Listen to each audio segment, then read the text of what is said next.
성도님 여러분, 어떤 마음이었을까? 모세의 어머니의 이름은 요게벳이었습니다. 영어로는 자키벳이라고 이렇게 부르는데요, 그 요게벳의 이름의 뜻은 여호와의 영광이라 이런 뜻입니다.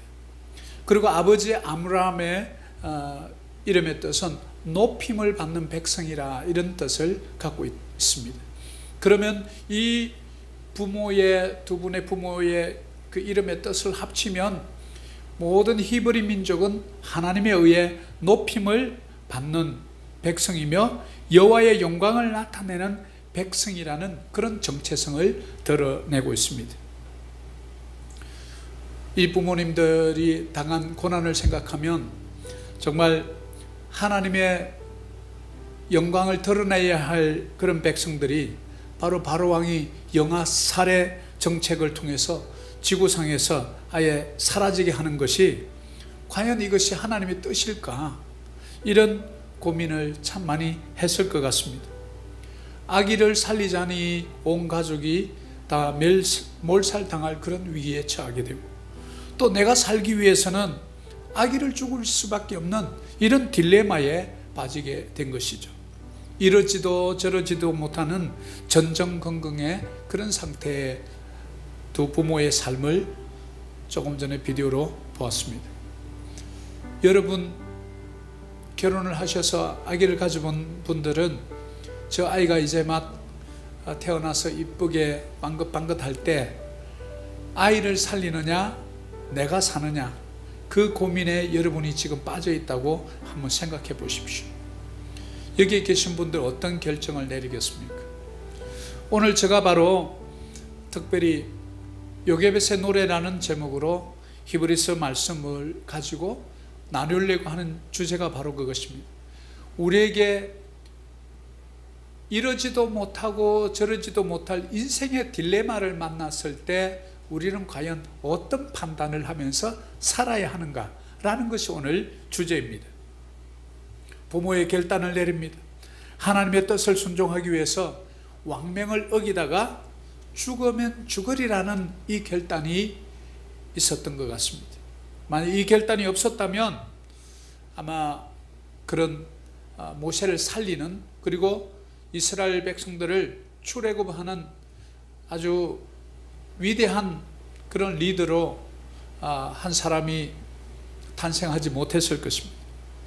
이 부모들은 순결하게 하나님 섬기다가 순교하면 천국 가리라, 그래서 일사각오의 정신으로 임하지 않았을까라는 생각을 지울 수가 없습니다.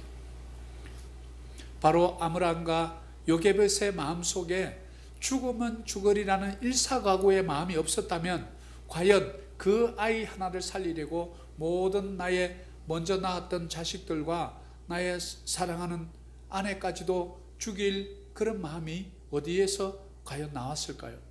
저는 이 부분에서 바로 오늘 우리가 읽었던 본문 말씀 히브리서 11장 23절에 믿음으로, 이 키워드가 참 중요해요. 모세가 낳았을 때에 그 부모가 아름다운 아이임을 보고 석 달 동안 숨겨 왕의 명령을 무서워하지 아니하였으면, 자, 여기서 믿음으로 빼고 맨 마지막에 왕의 명령을 무서워하지 아니하였으면, 이렇게 읽어보면 가운데를 좀 빼고 믿음으로 왕의 명령을 무서워하지 아니하였다, 이것이 중요합니다. 그 바로왕의 명령을 무서워하지 않을 수 있었던 것은 무엇이냐? 바로 믿음으로, by faith. 그 믿음, 이 피스티스라는 이 헬라의 이 단어는 이 신뢰하다, 바로 그런 뜻이죠. 그러니까 하나님의 전능하심을 바로왕의 영아 살해 명령보다도 더 중요하게 여겼던 거죠. 이것이 무엇입니까? 믿음입니다. 여러분, 지금 당하고 있는 고난, 어려운 문제, 해결되지 않은 이 문제보다도 더 크신 분이 하나님이라는 사실을 믿는 것이 여러분의 믿음인 줄 믿습니다. 그래서 하나님께서 끊임없이 우리에게 내 믿음이 어디 있느냐, 내 믿음대로 될지어다, 내 믿음대로 될지어다 계속 물어봅니다. 우리에게 지금 코로나19라는 이런 엄청난 한 번도 겪어보지 못한 사태, 어쩌면 우리의 지난 1년을 도둑맞은 느낌이 들 정도로 잃어버렸던 1년의 세월, 이 세월 앞에서 여러분 우리는 어떤 마음으로, 이 출애굽기 1장부터 시작된 이 말씀은 바로 BC 약 1800년경에 일어났던 일입니다. 히브리인들이 애굽 땅 내에서 살고 있었죠. 그런데 애굽의 총리였던 요셉의 요청으로 해서 고센 땅에 요셉의 형제들이 내려와서 살게 됩니다. 다닐 민족으로선 나일강 하류 비옥한 땅입니다. 고센 지역, 바로 저 보이죠? 저 고센 지역이 굉장히 비옥했어요. 그래서 저기서 이제 목축업을 하는 유대인들에게 바로 저 좋은 곳을 주었죠. 그래서 사실은 저 당시에 히브리 노예였지만 상당히 부를 좀 가지고 있었다, 이렇게 어느 책에서는 또 기록을 하고 있습니다. 그래서 나름대로 제복한 공동체를 이루고 있었는데, 문제는 요셉이 죽고 나서 한 400년 전이 지났을 때였습니다. 그러니까 요셉이 있을 때만 해도 당대의 국무총리니까 아주 영향력도 있고 힘이 있었죠. 그런데 바로 400년이 지났을 때는 이 유대 민족들이 얼마만큼 인구가 늘어났냐면 200만 명으로 거대 민족이 되었습니다. 70명이 내려갔다가 200만 명이 된 거예요. 그러니까 애국 왕 마음에 두려움이 오기 시작한 거예요. 그 말씀을 우리는 어디서 보냐면 출애굽기 1장 10절에서 찾아볼 수 있습니다. 자, 우리가 그들에게 대하여 지혜롭게 하자. 두렵건대 그들이 더 많게 되면 전쟁이 일어날 때에 우리 대적과 합하여 우리와 싸우고 이 땅에서 나갈까 하노라 하고. 자, 문제는 이제 이제부터 인구가 200만 명이 넘으니까 이제 바로 왕이 볼 때 불안해지는 거예요. 인구가 너무 많은데 20만 명도 아니고 200만 명 같으면 나중에 출애굽할 때 보면 장정만 60만 명이라고 그랬단 말이죠. 여기는 여자들하고 어린 아이들은 포함 안 시킨 거죠. 그러면 장정만 60만 같으면 우리 조국 대한민국의 전체 군인이 얼마인 줄 아시나요? 우리 약 60만, 대한민국 군인 수하고 같아지는 남자들이. 그러니까 바로 왕 입장에서는 불안해지지 않을 수가 없죠. 우리는 바로 이 부분에서 이제 바로 왕의 여러 가지 이제 전략들이 나옵니다. 어떻게 하면 인구가 점점 늘어나지 못하도록 할까라고 해서 감독들을 두어가지고 무거운 짐을 지게 하고, 바로를 위해서 바로 아까 있던 그 지도에 있던 그쪽 지게 람셋, 바로 그 지역하고 국고성 비돔하고 람셋에 뭐를 건축하게 하냐면 이 국고성을, 큰 대형 이 곡식을 저장할 수 있는 이런 성들을 건축하게 합니다. 그런데 그들의 출산 억제 정책은 결국은 실패하고 말죠. 왜냐하면 히브리 산파들을 시켜서 딸을 낳으면 살리고 아들을 낳으면 나일강에 던져서 죽여버리라, 이렇게 명령을 내리죠. 그런데 이 히브리 산파들이 두려웠던 거예요, 하나님이. 그리고 어떻게 거짓말 하느냐 하면, 왕이시여, 히브리 여자들은 아주 그냥 출산력이 너무 좋아가지고 애기 놓는다 해서 가보니까 집에 가니까 벌써 다 낳았습니다. 그래서 못 죽였습니다. 이렇게 이제 핑계를 하는 거죠.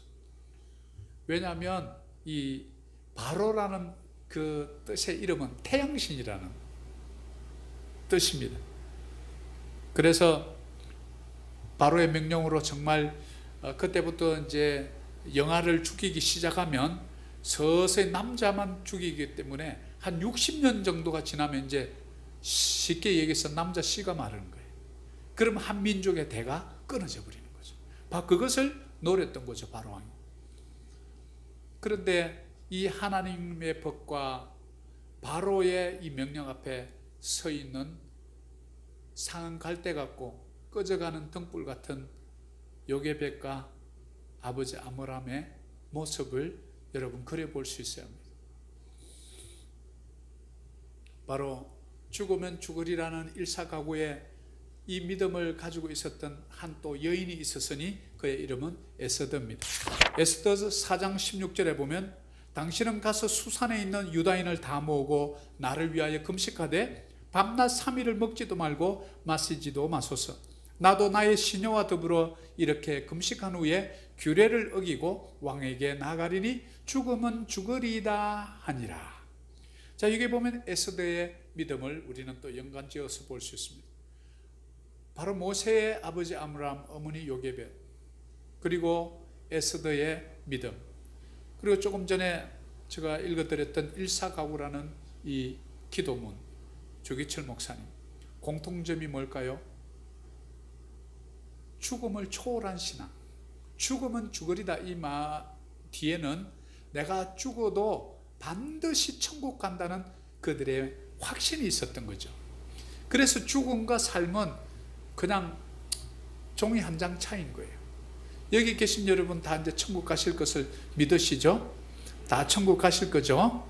네.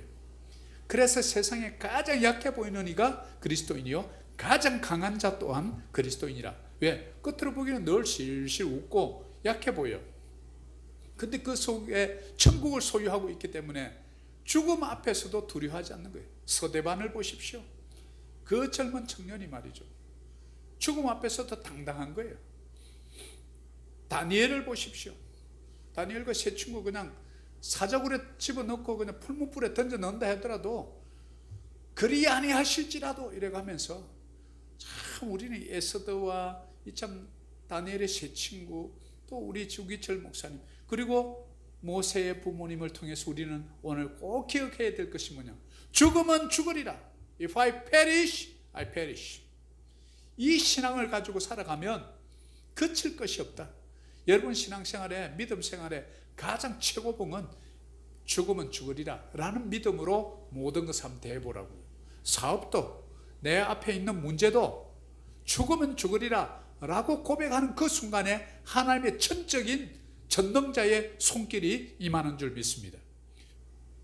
이 에스더의 바로 역사적 배경은 유대 민족들을 말살하기 위한 하만이라는 자가 등장하는데, 바로 이 하만의 계획이 뭐냐면 유대인이 바로 이 왕의 법률을 지키지 않는다는 빌미로 하루에 이 유대인들 남녀노소를 막론하고 다 살육할 그런 계획을 세워요. 그래서 에스더를 자기 딸같이 양육했던 모르드게라는 분이 이 사실을 에스더에게 알려줍니다. 그래서 왕에게 나아가서 절체절명의 위기에서 유대 백성의 생명을 구원한 구원 계획의 한 부분입니다. 그런데 왕이 부르기 전에 이 왕비가 나가면 그 당시에 죽게 돼 있어요. 밤낮 3일을 먹지도 말고 마시지도 마시죠. 그러니까 완전한 금식이었어요. 우리는 음식만 안 먹고 물을 마시잖아요. 완전한 금식을. 나와 시녀도 같이 금식한 후에 나아갔다는 사실이에요. 그래서 우리가 강하게 기도해야 될 때는 제가 계속해서 금식과 함께 기도하라는 이유가 바로 이런 원리예요. 성경에서 금식이라 그러면 다 반드시 이 기도할 때는 금식과 함께 기도했다고 이렇게 보시면 거의 맞아요. 인생의 위기 앞에 여러분 기도하지 않으면 어떻게 위기를 이겨낼 수 있겠습니까? 바로 에스더가 고백했던 죽으면 죽으리라. 2021년도 여러분 가슴속에 어떤 일이 있든지 죽으면 죽으리라 이 마음으로, 믿음으로 돌파구를 만들어내시는 이 시대의 하나님의 사람 되기를 축복합니다. 예수님은 또 어떤가? 예수님이 요한복음 12장 24절에 내가 진실로 진실로 너희에게 이르노니 한 알의 밀이 땅에 떨어져 죽지 아니하면 한 알 그대로 있고 죽으면 많은 열매를 맺느니라. 죽어야 열매를 맺는데요, 안 떨어져서 죽고 있으면, 죽지 않으면 한 알 그대로 있다는 거예요. 정식이 일어나지 않아요. 멀티플리케이션이 안 일어나죠. 근데 죽으면 많은 열매를 맺는다는 거예요. 우리의 자아가 죽어야 돼요. 나의 못된 이 분노, 이 죄의식, 죄책감, 두려움, 이것이 죽어야 돼요. 우리 신앙인들 이것이 죽지 않고 여전히 자아가 살아있으니까 하나님이 개입할 틈이 없어요. 그러니까 우리는 하나님 뜻대로 산다 그러면서 여전히 내 뜻대로 살아가는 모습을 안타깝지만 보게 되는 거죠. 그래서 내가 살면 주가 죽고 주가 살면 내가 죽고, 이런 찬양이 있지 않습니까? 내가 죽는다는 게 뭘까요? 우리의 뜻을 잠시 보류하는 거예요. 하나님의 뜻을 앞에 먼저 세워보는 거예요. 그러면서 우리는 어떻게 하냐, 예수님이라면 이것을 어떻게 할까? 예수님이라면 이 상황에서 어떻게 판단하고 행동하셨을까? 이것을 질문해 보는 거예요. 예수님이라면 하나님의 전능자의 말씀을 믿고, 그래, 하나님께서 우리 가문을 통해서 저 적과 꿀이 흐르는 땅에 반드시 우리를 돌려보낼 거야. 그래서 바로 왕이 모든 영아를 다 죽이라고 명령해도 나는 바로 왕의 명령보다 하나님의 약속의 말씀을 나는 믿어. 우리 조상 아브라함의 하나님, 이삭의 하나님, 야곱의 하나님께서 우리의 모든 너는 본토 친척 아비집을 떠나 내가 지시할 땅으로 가라. 그곳에서 너로 큰 민족을 이루고 내게 복의 근원이 되게 하리라. 이 말씀을 탁 떠올리면서, 그래 맞아, 바로 너는 70년 80년 살다가 죽을 인생이지만 우리 조상들의 하나님이 영원하신 하나님, 전능하신 하나님, 엘로힘의 하나님, 그분의 약속의 말씀은 온전하지. 그래서 나는 죽으면 죽으리라. 나는 나의 후손을 살리기를 선택하노라. 나 하나님 여호와는 너희를 결단코 버리지 아니하리라. 이 말씀을 우리가 딱 붙잡고, 하나님 내가 실수할 수 있지만 그러나 실수하는 그 순간에도 하나님 나와 함께 하시고 나의 손을 결코 놓지 않고 나를 인도하시는 인도자 하나님이 되시기에 두렵지만 하나님께서 말씀 중에 두려워하지 말라, 내가 너와 함께 함이니라. 놀라지 말라, 내가 너의 하나님이 됩니다. 내가 너를 굳세게 하리라. 참으로 내가 너를 도와주리라. 이 말씀에 의지하여 내 두려움을 십자가 아래 내려놓나이다. 이런 믿음으로 고백하는 것이 뭡니까? 내가 죽고 예수를 산다는 뜻이에요. 이 믿음을 가지면 여러분 뭐가 두렵습니까? 그 내 자신이 죽어야 많은 열매를 맺는다는 거죠. 왜? 하나님이 개입하시니까요. 내가 살아있으니까 하나님이 개입하죠. 보라, 내가 문 밖에 서서 문을 두드리니 누구든지 나로 문을 열면 나가 들어와 나와 더불어 잔치에 참여하고 많은 것을 누릴 텐데 문을 열지 않는 거예요. 왜? 내가 왕이니까, 내가 주인이니까, 내가 내 인생의 주인이니까, 내가 아직도 살아있으니까, 잿덩어리인 내 자아가 하나님보다 더 강한 거예요. 사도행전 4장 18절에 넘어가면 그들을 불러 경고하여 도무지 예수의 이름으로 말하지도 말고 가르치지도 말라 하니 베드로와 요한이 대답하여 이르되 하나님 앞에서 너희의 말을 듣는 것이 하나님의 말씀을 듣는 것보다 옳은가 판단하라. 베드로와 요한이 복음 전하다가 체포당했어요. 그래가지고 경고합니다. 앞으로 예수의 이름으로 절대 뭐 말하지도 말고 가르치지도 말라고. 알았지? 겁박을 줍니다. 한 번 들어간 감옥에서 이제 절대 못 나올 줄 알아. 그런데 베드로와 요한이 대답하여 이르되 하나님 앞에서 너희의 말을 듣는 것이 하나님의 말씀을 듣는 것보다 옳은가 너희가 판단해봐라. 이 얘기는 뭘까요? 나는 너희들의 말을 듣지 않고 하나님의 말씀을 듣는 쪽으로 선택하겠다, 이 말이죠. 죽으면 사는 원리예요. 에스더처럼, 요게벳처럼 그리스도의 십자가의 그 대속의 죽음이 우리 전 인류를 살렸지 않습니까? 여러분 한 분이 가정에서 죽으면 가정이 사는 줄 믿습니다. 우리 교회 하나가 복음 안에서 죽으면 마닐라가 사는 줄 믿습니다. 우리 교회가 진정 복음 안에서 십자가 안에서 죽으면 아시안 10개국 6억 5천이 사는 줄 믿습니다. 그래야 모든 인류를 살린 생명의 복음이 되거든요. 12제자를 통해서 120문들을 통해서 3,000명 5,000명을 통해서 전 열방에 지금 20몇 억의 인구들이 지금 그리스도인이 되어 있지 않습니까? 예수 그리스도의 십자가의 대속의 죽음이 저와 여러분 진짜 믿음 안에서 나는 죽고 예수로 살기로 선택하고 내가 죽으면 죽으리라 라는 결단으로 하면 여러분 필리핀 땅이든 한국 땅이든 어디든 내 주 예수 계신 곳이 그곳이 천국이지. 아무리 좋은데 미국을 갖다 놔도 좋은 아름다운 하와이를 데려다 놔도 여러분 심령 속에 예수 그리스도의 생명이 없고 생명의 복음이 사라져 버리면 그 속에 생명수가 메말라 버리고 그냥 가뭄에 땅이 떡떡 벌어진 것처럼 그렇게 돼 있다면 그 속에 어떻게 기쁨이 있고 평강이 있겠습니까? 그런 삶은 이미 내가 살고 예수는 죽어버린 삶이 되는 거죠. 우리는 이것을 깨달아야 합니다. 그래서 믿는 자에게 삶과 죽음은 하나입니다. 그래서 우리는 장례식장에 가서도 찬송가를 부를 수 있는 이유예요. 영생의 선물이 우리에게 주어졌기 때문에, 죽어도 사는 축복이 우리가 누리고 있기 때문에 그렇습니다. 유대의 권세자들은 생사 여타권을 쥐고 있었어요. 그러나 베드로와 요한은 두려워하지 않았어요. 내가 너희들 말을 듣는 게 옳은가, 하나님의 말씀의 법을 따르는 게 옳은가 라고 말하면서 하나님의 법을 따랐던 거죠.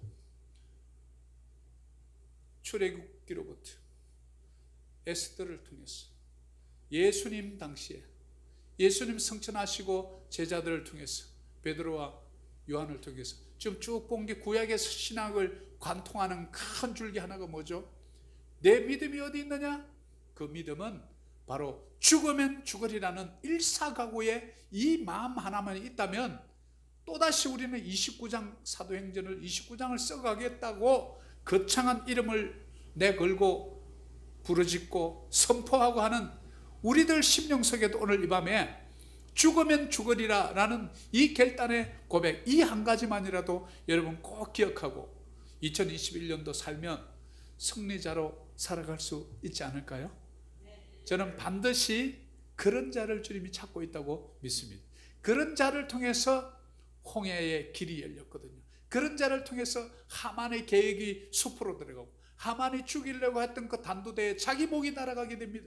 그러면서 에스더를 통해서 전 유대인 말사 정책이 숲으로 들어가고 유대인이 사는 역사가 있었던 것처럼, 베드로와 요한을 통해서 예수님 성천하신 이후에 놀랍게 예루살렘과 유대와 사마리아 땅끝까지 이르러 복음이 전파되어서 사도 바울을 통해서 로마 중심부까지, 그 당시에 패권국 중심국까지 복음이 들어갈 수 있었던 것은 바로 이 일사각오의 정신, 이 믿음이 전 세계의 역사를 한 물줄기를 바꾼 줄 믿습니다. 마지막으로 다니엘서의 한 인물을 보고 오늘 예배를 마칠까 합니다. 다니엘서 3장 18절에 그렇게 하지 아니하실지라도 왕이여 우리가 왕의 신들을 섬기지도 아니하고 왕이 세우신 금신상에게 절하지도 아니할 줄을 아옵소서. 야, 참 10대 청소년들의 고백이 어찌 이렇게 아름다운지 몰라요. 여기 우리 10대 없잖아요. 다니엘과 세 친구, 우리가 부끄러워해야 돼. 정말 이 10대 친구들의 이 신앙 고백 한번 보세요. 왕의 신상 앞에 절대 절하지 않겠다라고 말하는 자들은 맹렬히 타는 풀무불에 집어넣어 버리겠다고 왕의 명령을 내린 거예요. 그런데 그 당시에 바벨론 제국, 바로 이 아수르 제국 이후에 바벨론 제국, 그리고 바벨론 이후에 페르시아 위에 헬라 제국, 로마 제국, 이 성경에는 5개 제국이 나오는데, 이 바로 바벨론 제국의 왕인 그 왕 앞에 선 이 10대들의 무모한 도전 한번 보세요. 그들의 대답을 한번 보라고요. 왕이여 우리가 왕의 신들 조서를 내렸지만 섬기지 않을 거예요. 그리고 왕이 세우신 금신상 우상이기 때문에 절하지 아니할 겁니다. 그 왕이 아시잖아요. 이런 뜻이. 이야, 얼마나 막 통렬히 가슴을 찌르는지. 그런데 아시다시피 풀무불에 던져버렸어요. 머리카락 하나 타지 않고 하나님께서 보호하셨더라. 요셉의 어머니의 마음이 이렇게 싹 오나요? 다니엘의 세 친구의 믿음이 보이나요? 베드로와 요한의 믿음이 보입니까? 하늘의 미랄이 떨어서 죽지 않으면 열매를 맺지 않는다, 예수님의 선포가 보이나요? 에스더의 죽으면 죽으리라는 것이 같이 아름다운 보석처럼 목걸이 같은 게 하나 끼워집니까? 머리털 하나 상하지 않게 하셨다, 이건 무슨 뜻일까요? 전능자의 손이 완전히 보호했다는 뜻이에요. 풀무불은 쇠를 녹이는 불이에요. 1540도에 쇠가 녹아요. 이게 어떻게 견딥니까? 근데 하나님의 손길이 이 우주의 모든 자연 법칙을 잠시 멈춰버린 거죠. 저는 기계공학을 했기 때문에 이 참 법칙들을 참 많이 외워서 시험치고 했던 생각이 드는데, 하나님 그 법칙을 만드신 분이기 때문에 그 법칙을 중단시킬 수도 있다 없다? 있습니다. 해도 탁 멈추는 게 나오잖아요. 모든 우주의 법칙을 만들어 놓고, 자연의 법칙, 유니버셜 로, 그리고 그 법을 만드신 분은 때로는 절체절명의 한 민족을 구원하거나 개인의 영혼을 구원하기 위해서 그걸 순간적으로 멈추기도 하시는 분이 우리 주 여호와 하나님인 줄 믿습니다. 그래서 풀무불에서 역사의 어떤 흐름을, 우주의 법칙을 딱 멈춰버린 거예요. 우리는 이것을 깨닫지 못하면 우리 신앙이 자라지 않아요. 삶과 죽음을 초월한 신앙, 이것이 뭡니까? 순교적 신앙이죠. 그래서 참된 믿음에는 힘이 있어요. 믿음이 강한 사람들은 아주 힘이 있습니다. 바로 이 믿음이 아므람과 요게벳에게도 있었던 것이죠. 그래서 모세가 살았던 거예요. 저는 결론을 맺겠습니다. 이 요게벳의 노래는 참 슬픈 노래입니다. 그렇지만 참 즐거운 노래입니다. 슬픔이 변하여 춤이 되었기 때문에 그렇습니다. 슬픔이 변하여 희락의 관이 되었기 때문에 그렇습니다. 일사각오의 믿음이 그래서 아름답습니다. 십자가의 도를 배워야 하는데 바로 이것이 죽으면 사는 이유입니다. 필사적생, 생적필사. 반드시 죽고자 하면 반드시 살 것이요, 살고자 하면 반드시 죽는다.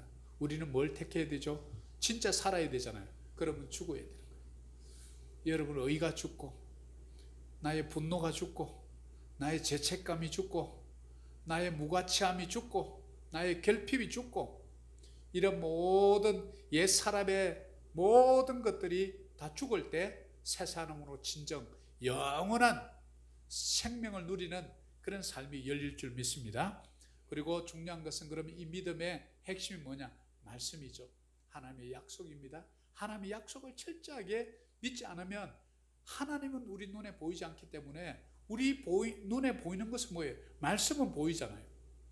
그래서 이 말씀이 육신이 되어서 우리 속에, 우리 세상 가운데 나타나서 인간의 몸을 입으셨던 분이 예수 그리스도시잖아요.